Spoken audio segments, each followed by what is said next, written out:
1942 രണ്ടാം ലോക മഹായുദ്ധം കൊടുമ്പിരി കൊണ്ടിരിക്കുന്ന സമയം ബ്രിട്ടീഷ് ഇന്ത്യയുടെ ഫോറസ്റ്റ് ഗാർഡായ ഹരികിഷൻ മദ്വാൾ ഹിമാലയത്തിലെ ഏറ്റവും ദുർഘടമായ ആ പാതയിലൂടെ നടക്കുകയായിരുന്നു. അപൂർവമായ ചില സസ്യങ്ങൾ കണ്ടെത്തുകയായിരുന്നു അദ്ദേഹത്തിൻ്റെ ലക്ഷ്യം. മഞ്ഞു മൂടിക്കിടന്ന ഒരു തടാകത്തിനടുത്തേക്ക് അയാൾ നടന്നെത്തി. വേനൽക്കാലത്തിന്റെ തുടക്കമായതുകൊണ്ട് തന്നെ അവിടെ മുഴുവൻ മഞ്ഞുരുകി തുടങ്ങിയിട്ടുണ്ടായിരുന്നു. ഈ തടാകത്തിനോട് ചേർന്ന് ചില പച്ചപ്പുകൾ കണ്ടതുകൊണ്ടാണ് അയാൾ അങ്ങോട്ടേക്ക് നടന്നത്.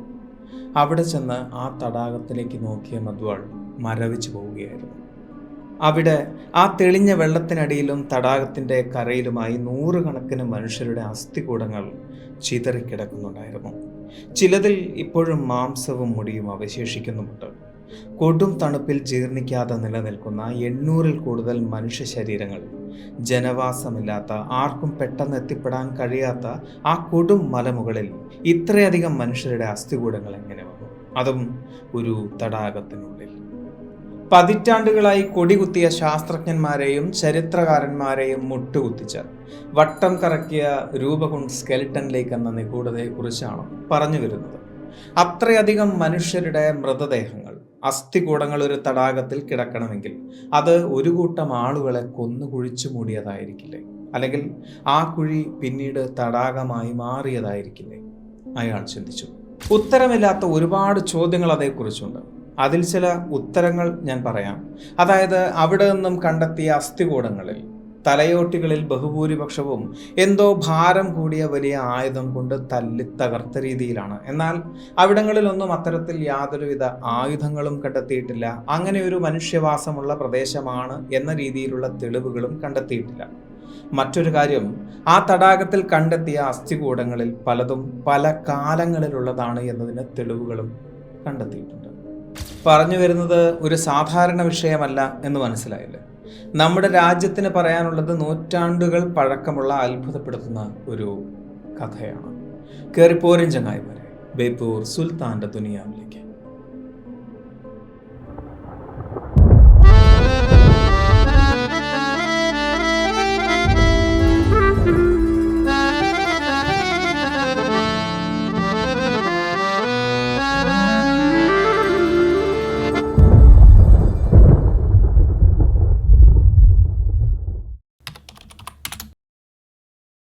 കഥ അവിടെ അവസാനിച്ചിട്ടല്ല, തുടങ്ങിയിട്ടേ ഉണ്ടായിരുന്നുള്ളൂ. അതായത്, ആ തടാകത്തിൽ നിന്നും കണ്ടെത്തിയ അസ്ഥികൂടങ്ങളിൽ തലയോട്ടികൾ തകർന്നത് ഒരു യുദ്ധം കാരണമാണ് എന്ന് കരുതിയാൽ, അങ്ങനെ ഒരു യുദ്ധം അവിടെ സംഭവിച്ചതിൻ്റെ സാധ്യതകളോ സാഹചര്യങ്ങളോ കണ്ടെത്താൻ കഴിഞ്ഞിട്ടില്ല. ഇനി അത്രയും ആളുകൾ മരണപ്പെട്ടത് ഒരു പകർച്ചവ്യാധി കാരണമാണ് എന്ന് പറയാൻ ശ്രമിച്ചാൽ, ആ ശരീരങ്ങളിൽ അങ്ങനെ ഒരു രോഗലക്ഷണവും കണ്ടെത്താൻ കഴിഞ്ഞിട്ടില്ല. ആ മനുഷ്യർ അവിടെ എങ്ങനെ വന്നു? അങ്ങനെയായിരുന്നു നമ്മുടെ അന്വേഷണത്തിൻ്റെ തുടക്കം. 2019 നടന്ന അന്താരാഷ്ട്ര DNA പരിശോധനയിൽ കണ്ടെത്തിയത് ഏറ്റവും വലിയൊരു ട്വിസ്റ്റ് ആയിരുന്നു. അതായത്, ആ തടാകത്തിൽ കണ്ടെത്തിയ 800ഓളം അസ്ഥികൂടങ്ങളിൽ പലതും വ്യത്യസ്ത കാലഘട്ടങ്ങളിലുള്ളതായിരുന്നു എന്ന്. അതായത്, വ്യത്യസ്തമായ 3 കാലഘട്ടങ്ങളിലുള്ള മനുഷ്യരായിരുന്നു അവിടെ മരണപ്പെട്ടത് എന്ന്, അതിൽ പലതിനും പതിറ്റാണ്ടുകൾ വ്യത്യാസമുണ്ടായിരുന്നു എന്നും കണ്ടെത്തി. ആ കൂട്ടത്തിൽ ഒരു കൂട്ടർ 9-ാം നൂറ്റാണ്ടിൽ ജീവിച്ചിരുന്ന ഇന്ത്യക്കാരായിരുന്നുവെങ്കിൽ മറ്റൊരു കൂട്ടർ 18-ാം നൂറ്റാണ്ടിൽ ജീവിച്ചിരുന്ന മെഡിറ്ററേനിയൻ വംശജരാണ്. അതായത്, കടൽ കടന്ന് കിലോമീറ്ററുകളോളം സഞ്ചരിച്ച് ഹിമാലയത്തിൻ്റെ ഉച്ചിയിൽ വന്ന് മരണപ്പെടണമെങ്കിൽ അവിടേക്ക് അവരെ ആകർഷിച്ചത് എന്തായിരിക്കും? 1942 ഈ കാഴ്ച കണ്ട ശേഷം ഹരികിഷൻ മദ്വാൾ തൻ്റെ മേലുദ്യോഗസ്ഥരോട് താൻ കണ്ട കാഴ്ച വിശദീകരിക്കുകയായിരുന്നു. അന്ന് രണ്ടാം ലോക മഹായുദ്ധം കൊടുമ്പിരി കൊണ്ടിരിക്കുന്ന സമയമായതുകൊണ്ട് തന്നെ ആ വിഷയത്തെ വളരെ ഗൗരവത്തോടു കൂടി തന്നെയാണ് ബ്രിട്ടീഷ് സൈന്യം കേട്ടിട്ടുണ്ടായിരുന്നത്. ഇന്ത്യയെ ആക്രമിക്കാൻ വേണ്ടി വന്ന ജാപ്പനീസ് സൈനികർ അവിടെ മരണപ്പെട്ടതായിരിക്കാം എന്ന രീതിയിലാണ് അവർ ആ വാർത്തയെ സ്വീകരിച്ചത്. അതുകൊണ്ട് തന്നെ അതേക്കുറിച്ച് അന്വേഷിക്കാൻ ഒരു സംഘത്തെ രൂപകുണ്ടിലേക്ക് അവർ അയക്കുകയും ചെയ്തിരുന്നു. ആ അന്വേഷണത്തിൽ അത് ജാപ്പനീസ് സൈനികരുടേതല്ല എന്നും അതിലും എത്രയോ വർഷങ്ങൾ പഴക്കമുള്ള അസ്ഥികൂടങ്ങളാണത് എന്നും കണ്ടെത്തിയിരുന്നു.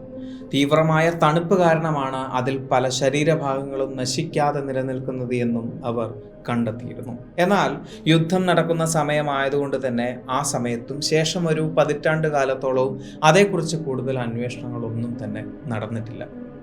പിന്നീട് 1950കളിലാണ് ചില നരവംശ ശാസ്ത്രജ്ഞർ ഈ തടാകത്തെക്കുറിച്ച് കൂടുതൽ പഠിക്കാൻ അങ്ങോട്ടേക്ക് ചെന്നെത്തുന്നത്. ആ അന്വേഷണ സംഘത്തിന് കിട്ടിയത് വെറും അസ്ഥികൂടങ്ങൾ മാത്രമല്ല, അവരെ അത്ഭുതപ്പെടുത്തിയ ചില വസ്തുക്കൾ കൂടിയായിരുന്നു. തൂകൽ കൊണ്ടുള്ള ചെരുപ്പുകൾ, കമ്പിളി വസ്ത്രങ്ങളുടെ അവശിഷ്ടങ്ങൾ, സ്വർണത്തിലും വെങ്കലത്തിലും തീർത്ത വിചിത്രമായ മോതിരങ്ങളും വളകളും, തടിയുടെ കഷ്ണങ്ങൾ, കുന്തത്തിൻ്റെ മുനകൾ എന്ന് തോന്നിക്കുന്ന ഇരുമ്പ് കഷ്ണങ്ങൾ, മുളങ്കമ്പുകൾ എന്നിവയെല്ലാം. അതേക്കുറിച്ച് കൂടുതൽ അറിയാൻ താഴ്വാരത്തുള്ള പ്രായമായവരോട് ചോദിക്കാൻ അവർ തീരുമാനിച്ചു. ആ രീതിയിലുള്ള അന്വേഷണങ്ങളും നടന്നിരുന്നു. അതിലൂടെ അവർ മനസ്സിലാക്കി താഴ്വാരത്തുള്ള പലർക്കും അറിയാം അങ്ങനൊരു തടാകത്തെക്കുറിച്ചും അതിനുള്ളിലുള്ള മൃതദേഹങ്ങളെക്കുറിച്ചും. പക്ഷെ അവരാരും ആ പ്രദേശത്തേക്ക് തന്നെ പോയിട്ടില്ല. അവരാരും ആ തടാകത്തെയും മൃതദേഹങ്ങളെയും കണ്ടിട്ടുമില്ല. പക്ഷെ അവർക്കങ്ങനെ കൃത്യമായി ആ തടാകത്തെക്കുറിച്ചും അതിലുള്ള മൃതദേഹങ്ങളെക്കുറിച്ചും അറിയാൻ കഴിഞ്ഞു. അതിന് ഒരു ഉത്തരം മാത്രമേ അവർക്ക് പറയാനുണ്ടായിരുന്നുള്ളൂ. അത് പാടിപ്പതിഞ്ഞ ഒരു പാട്ടായിരുന്നു. ആ പാട്ടിൽ പറയുന്ന ഒരു വലിയ ശാപം. ആ ശാപമാണത്രേ ആ മൃതദേഹങ്ങൾക്ക് കാരണം.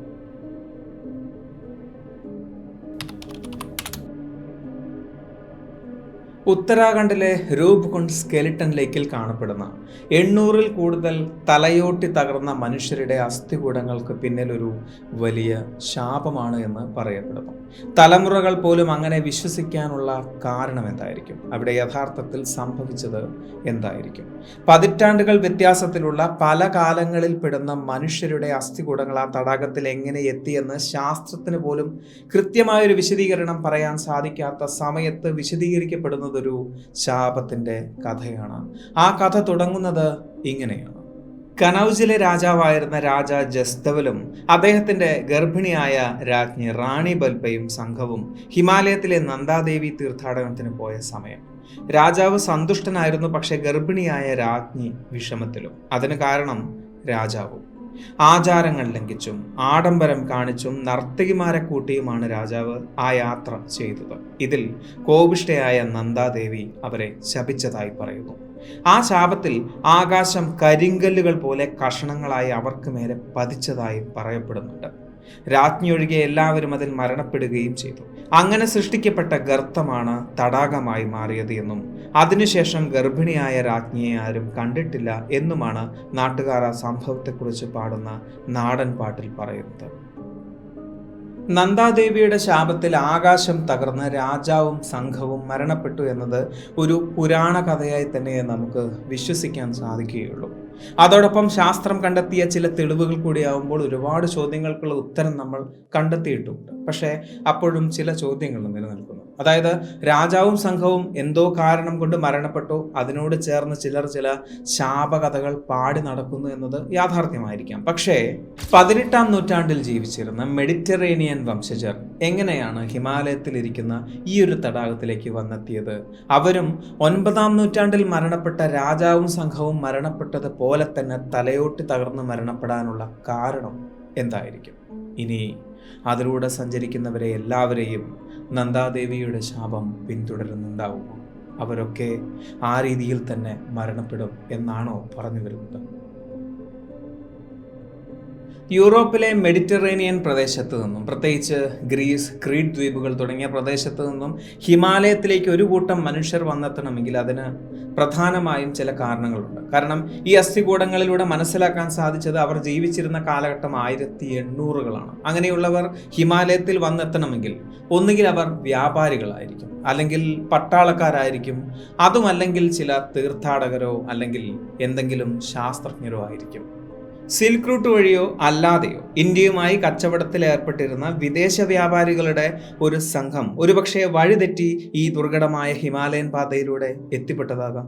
ആ കാലഘട്ടത്തിൽ ബ്രിട്ടീഷ് സൈന്യത്തിലോ മറ്റ് പ്രാദേശിക ഭരണാധികാരികളുടെ കീഴിലോ സേവനമനുഷ്ഠിച്ചിരുന്ന വിദേശ പട്ടാളക്കാരുടെയോ ഒളിപ്പോരാളികളുടെയോ സംഘമാകാനുള്ള സാധ്യതയും തള്ളിക്കളയാനാവില്ല.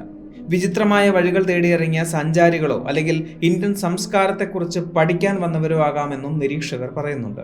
പക്ഷേ അപ്പോഴും കൗതുകമുണർത്തുന്ന ആ ചോദ്യം നിലനിൽക്കുന്നുണ്ട്. തൊട്ടു മുമ്പേ നമ്മൾ ചോദിച്ച അതേ ചോദ്യം. അതായത് 9-ാം നൂറ്റാണ്ടിൽ ജീവിച്ചിരുന്ന രാജാവും സംഘവും മരണപ്പെട്ട അതേപോലെ തന്നെ 1800-കളിൽ ജീവിച്ചു എന്ന് വിശ്വസിക്കപ്പെടുന്ന മെഡിറ്ററേനിയൻ വംശജരും ഈ സ്ഥലത്ത് മരണപ്പെട്ടിരിക്കുന്നു.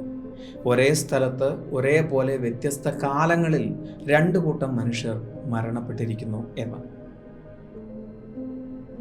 ആകാശം തകർന്ന് ഒരു കൂട്ടം ആളുകളുടെ തലയിൽ വീണ് അവർ മരണപ്പെട്ടു എന്നത് ഒരിക്കലും നമ്മുടെ യുക്തിക്ക് നിരക്കുന്നതല്ല. പക്ഷേ 800-ൽ പരം ആളുകൾ തലയോട്ടി തകർന്ന് മരണപ്പെട്ടു എന്നതൊരു യാഥാർത്ഥ്യം തന്നെയാണ്. അതിൻ്റെ കാരണം നമ്മുടെ യുക്തിക്ക് വിശദീകരിക്കാൻ സാധിക്കണം, പക്ഷെ അതും കഴിയുന്നില്ല. അവിടെയാണ് ഒരു വിരോധാഭാസം വരുന്നത്.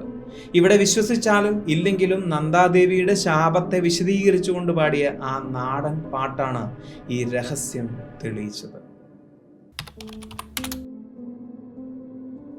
ആ ഫോറൻസിക് നിരീക്ഷണം പുറത്തു വന്നത് 2004-2005 കാലഘട്ടത്തിലാണ്. നാഷണൽ ജിയോഗ്രഫിക് ടീം അതേക്കുറിച്ച് പഠിക്കാനായി ആ പ്രദേശത്ത് ചെന്നിരുന്നു. അവിടെ നിന്നും ചില അസ്ഥികൂടങ്ങൾ ലാബിലേക്ക് കൊണ്ടുപോയി വലിയ പരീക്ഷണങ്ങൾ നടത്തുകയും ചെയ്തിരുന്നു. അതിലൂടെ തലയോട്ടിയും തോളെല്ലും തകർന്നതിന് കാരണം ഒരു ബ്ലണ്ട് ഫോഴ്സ് ട്രോമയാണ് എന്നവർ കണ്ടെത്തി.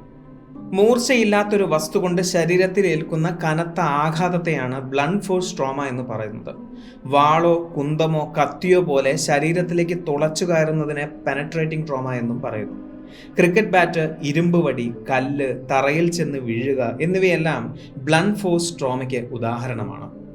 ആ നിരീക്ഷണത്തിലൂടെ അവർക്ക് മനസ്സിലായി, ഭാരമുള്ള എന്തോ ഒരു വസ്തു തലയോട്ടിയിൽ വന്ന് പതിച്ചത് കാരണമാണ് അത്രയും ആളുകൾ മരണപ്പെട്ടത് എന്ന്. അതിന് ഒരു ഉരുണ്ട പ്രതലമായിരുന്നു. അത് ചിലപ്പോൾ ഒരു കൂടമായിരിക്കാം. തലയോട്ടിയുടെ മുകൾ ഭാഗത്തെ അസ്ഥി മാത്രമാണ് പല അസ്ഥികൂടങ്ങളിലും നുറുങ്ങിയിട്ടുള്ളത്. എന്നാൽ വാളുകൊണ്ടോ കുന്തം കൊണ്ടോ പരിക്കേറ്റതിൻ്റെ യാതൊരു പാടുകളും അവരുടെ ശരീരത്തിൽ കാണാൻ കഴിഞ്ഞിട്ടുണ്ടായിരുന്നില്ല. മുറിവുകളെല്ലാം തലയുടെ മുകൾ ഭാഗത്തും തോളലിലും മാത്രമാണ്. ഇരുഭാഗത്തു നിന്നും പിന്നിൽ നിന്നോ മുന്നിൽ നിന്നോ ഒന്നും തന്നെ ആക്രമണങ്ങൾ സംഭവിച്ചു എന്നതിൻ്റെ തെളിവുകൾ ഒന്നും തന്നെ കണ്ടെത്തിയിട്ടുമില്ല. അങ്ങനെയെങ്കിൽ എന്തായിരിക്കും അവരുടെ മരണകാരണം? ഈ സംഭവം നടന്നിട്ടുള്ള രൂപകുണ്ട് തടാകത്തിന് ചുറ്റും മരങ്ങളോ പാറക്കെട്ടുകളോ ഒന്നും തന്നെയില്ല. തുറസായ മഞ്ഞ് പ്രദേശം മാത്രമാണ് എന്നതാണ് അത്ഭുതപ്പെടുത്തുന്ന ഒരു കാര്യം. ഈ കണ്ടെത്തലിനോടൊപ്പം നന്ദാദേവിയുടെ നാടോടിപ്പാട്ട് കൂടി നിരീക്ഷിച്ചപ്പോൾ 100 കണക്കിന് ആളുകളുടെ മരണത്തിന് കാരണമായ ആ ആയുധത്തെ അവർ കണ്ടെത്തി.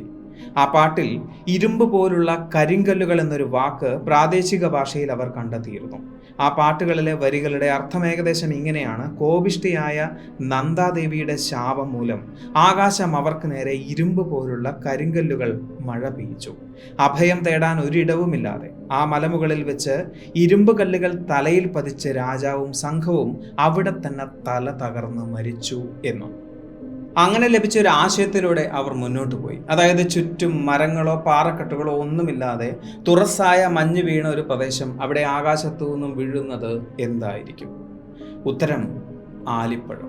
കേൾക്കുമ്പോൾ ചിലപ്പോൾ നിങ്ങൾക്ക് തമാശയായി തോന്നുമായിരിക്കാം. പക്ഷെ അന്വേഷണത്തിൽ മനസ്സിലാക്കാൻ സാധിച്ചത് അവിടെ പലപ്പോഴും 8 മുതൽ 12 സെൻറ്റിമീറ്റർ വരെ വ്യാസമുള്ള ക്രിക്കറ്റ് ബോൾ പോലുള്ള ആലിപ്പഴം വീഴാറുണ്ട് എന്നതാണ്. അതിൻ്റെ വേഗത മണിക്കൂറിൽ 160 കിലോമീറ്റർ. അതായത് അങ്ങനെ ഒന്ന് നമ്മുടെ തലയിൽ വീണാൽ ക്രിക്കറ്റ് ബോളിൻ്റെ വലുപ്പത്തിലുള്ള ഒരു ബുള്ളറ്റ് തലയിൽ പതിച്ചാൽ എങ്ങനെയിരിക്കും? അതുപോലെയായിരിക്കും. തലയോട്ടി തകർന്ന് മരണപ്പെടാനുള്ള സാധ്യത 100%. ഒന്ന് ഒഴിഞ്ഞു നിൽക്കാനോ മാറി നിൽക്കാനോ സാധ്യതയോ സാഹചര്യമോ ഇല്ലാത്ത 12 സെൻറ്റിമീറ്ററോളം വ്യാസമുള്ള ഭാരമേറിയ ആലിപ്പഴങ്ങൾ 100-160 കിലോമീറ്റർ വേഗതയിൽ തുരുതുരെ ഭൂമിയിൽ പതിച്ചാൽ എന്തു ചെയ്യും? മരണം ഏറ്റുവാങ്ങുകയല്ലാതെ വേറൊന്നും ചെയ്യാനില്ല. ആ പ്രദേശത്തൂടെ കടന്നുപോയവരെല്ലാം ചിലപ്പോൾ ഇതേ രീതിയിൽ തന്നെ മരണം ഏറ്റുവാങ്ങിയിട്ടുണ്ടാകാം. അവരുടെ എല്ലാം മൃതശരീരങ്ങളും അസ്ഥികൂടങ്ങളും ആയിരിക്കാം ആ തടാകത്തിലേക്ക് ഉരുണ്ടുകൂടിയത്. അന്ന് ആ അപകടത്തിൽ നിന്നും ചിലപ്പോൾ തലനാരിഴയ്ക്ക് രക്ഷപ്പെട്ട രാജ്ഞിയായിരിക്കാം നാട്ടുകാരോട് ആകാശം പൊട്ടി വീണ് രാജാവും സംഘവും മരണപ്പെട്ടു എന്ന കഥ പറഞ്ഞിട്ടുണ്ടാവുക. അത് കേട്ട നാട്ടുകാർ കരുതി കാണും അത് ചിലപ്പോൾ ദേവിയുടെ ശാപമായിരിക്കും എന്ന്. അതിനുശേഷം അവരാരും ആ പ്രദേശത്തേക്ക് പോയി കാണില്ല. വരും തലമുറയും അങ്ങോട്ടേക്ക് പോകാതിരിക്കാൻ വേണ്ടി ആ ശാപകഥ ഒരു നാടൻ പാട്ടായി അവർ തലമുറകളിലേക്ക് കൈമാറിയിട്ടുണ്ടാകാം. നൂറ്റാണ്ടുകളായി സ്വന്തം മരണകാരണം പോലും അറിയാതെ തണുത്തുറഞ്ഞു കിടന്ന മൃതശരീരങ്ങളെക്കുറിച്ചും അസ്ഥികൂടങ്ങളെക്കുറിച്ചും പുറംലോകം അറിയാൻ കാരണം നന്ദാദേവിയുടെ നാടൻ പാട്ടാണ് എന്ന് നിങ്ങളിപ്പോൾ വിശ്വസിക്കുന്നുണ്ടോ? വിശ്വസിച്ചാലും ഇല്ലെങ്കിലും നിങ്ങളുടെ അഭിപ്രായങ്ങൾ കമൻറ്റ് ചെയ്യുക. ഈ ഒരു വീഡിയോ നിങ്ങൾക്ക് ഇഷ്ടമായി എന്ന് വിചാരിക്കുന്നു. സുൽത്താൻ എപ്പോഴും പറയുന്നത് പോലെ സബ്സ്ക്രൈബുകൾ കൂമ്പാരമാകുമ്പോൾ പരിപാടി ഗംഭീരമാകും. അതുകൊണ്ട് സബ്സ്ക്രൈബ് ചെയ്യുക. അടുത്ത വീഡിയോയ്ക്ക് വേണ്ടി കാത്തിരിക്കുക. അതുവരെ